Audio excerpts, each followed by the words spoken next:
evening and welcome to IGE News. I am Frank Stein. And I am Don Lavender. Today we're going to be talking about a case of hypersensitivity type 1 which has been going around in the community. And listen, I'm getting something right now from Shibli. It sounds like she's found somebody who's been reacting. What do you got for us? Thanks, Don Lavender. Amanda Shibli here on the scene of a type 1 hypersensitivity reaction. You look like you could use a Kleenex. Thanks.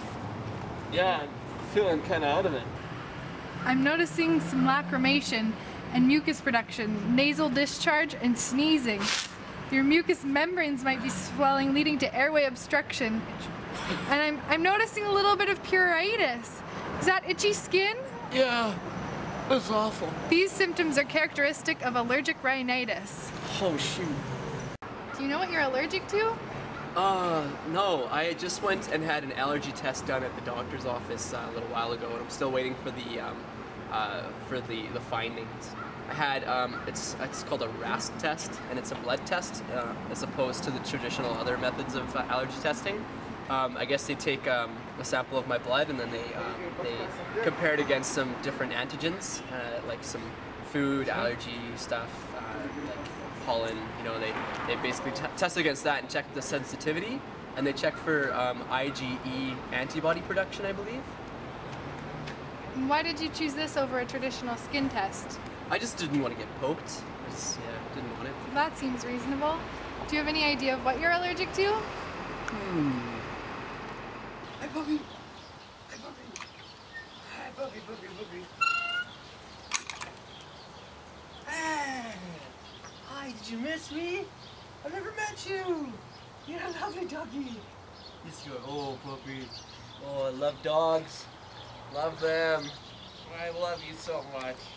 I love you. I love you. Love you so much. Yes, love you. Okay, I gotta go. No, I can't think of anything that I'm allergic to. Oh. Well, traditionally, allergies are treated with oral antihistamines or inhaled corticosteroids. Actually, right here I have some diphenhydramine. Try that. Oh! Back to you, Don Lavender. Wow, I learned a lot right now. I actually was just looking up as I was hearing about what was going on, that there is an estimated 20% of the population that suffers from atopic reactions, which is the tendency to become sensitive to environmental allergens. Pretty interesting, right? Very interesting. And we have a special guest on the show this evening to speak about this topic, Joanne, who seems to be a specialist in the area of pathophysiology. Thanks, Frank. Hi, everyone. So the first exposure to the antigen or allergen is similar to the humoral response. An antigen enters the system and a macrophage or basophil phagocytoses it and becomes an APC cell that displays the antigen on an MHC2 receptor. The T helper cell binds to the antigen and a B cell binds to the T helper cell, forming an antigen TH B cell complex. The B cell differentiates into plasma cells and memory cells. The plasma cell makes IgE antibodies whose biological role is to fight allergic reactions. People with allergies tend to have higher serum levels of IgE antibodies. So during the sensitization phase, excessive amounts of IgE antibodies attach to the receptors on the mast cells.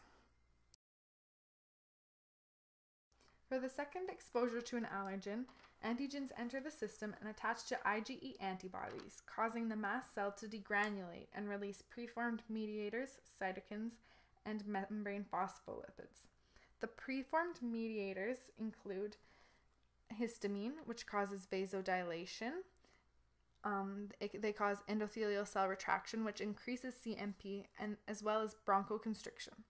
Acetylcholine causes vasodilation and bronchoconstriction.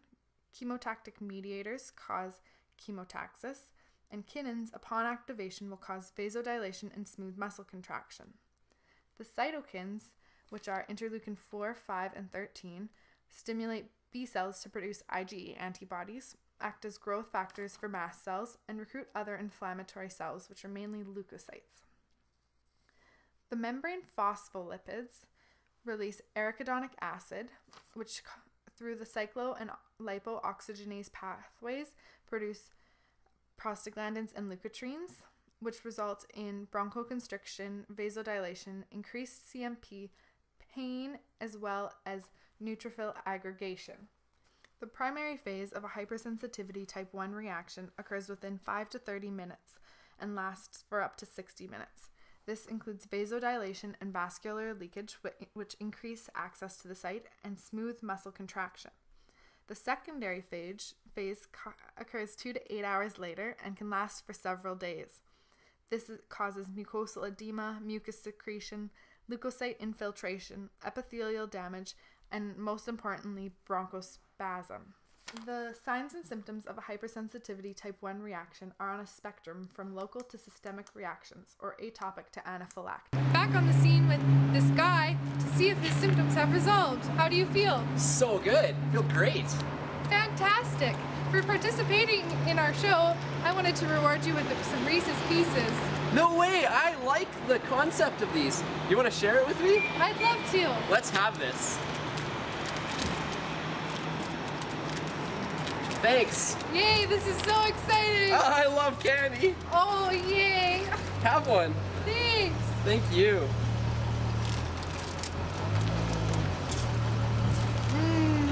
Oh, I can't wait to try it. I don't think I've ever had one of these before. That's really good.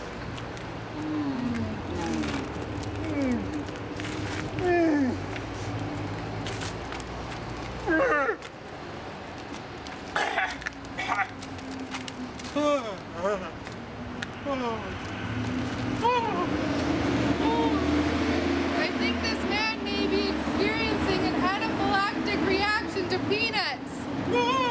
Good thing I have an epinephrine pen. Here you go. This'll save you.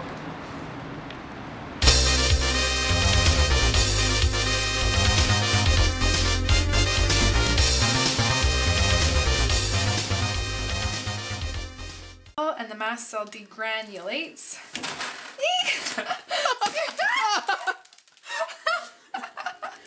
It shows the release of cytokines.